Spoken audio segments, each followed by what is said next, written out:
উত্তর চরিলাম দ্বাদশ শ্রেণী বিদ্যালয় সংলগ্ন জাতীয় সড়কের পাশে ধানের জমিতে ঘটে এই মর্মান্তিক ঘটনা।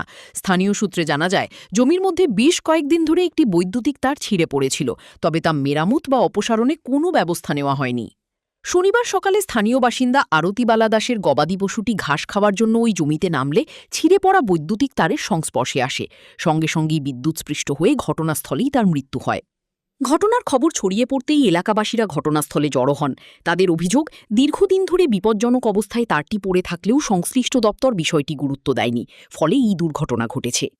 এলাকাবাসীরা মৃত গবাদি পশুর মালিককে উপযুক্ত ক্ষতিপূরণ প্রদান এবং ভবিষ্যতে এই ধরনের দুর্ঘটনা রোধে দ্রুত ব্যবস্থা গ্রহণের দাবি জানিয়েছেন।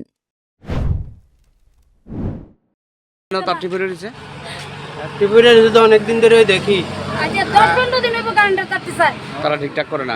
তারা তো দেখে, আমরা তো মনে হচ্ছে কারেন্ট মারেন নাই, মনে হয় একটা মনে তার কোনো গরু মারা না, বোঝা গেছে দিনের মধ্যে কারেন্ট আছে। জমিত মানুষ নামলে তো মানুষ মারা যাবে। আমরা ভাবছি মনে কারেন্ট নাই, আছে এটা মনে এমনি ঘুরে অন্ত বোঝা গেছে কারেন্ট আছে, গরু মারা গেছে, সবকিছু। গাফিলতির অভিযোগ কতটা সত্য তা খতিয়ে দেখার দাবি তুলেছেন স্থানীয়রা। এখন দেখার সংশ্লিষ্ট দপ্তর এই ঘটনায় কী পদক্ষেপ গ্রহণ করে। Bureau report, news now.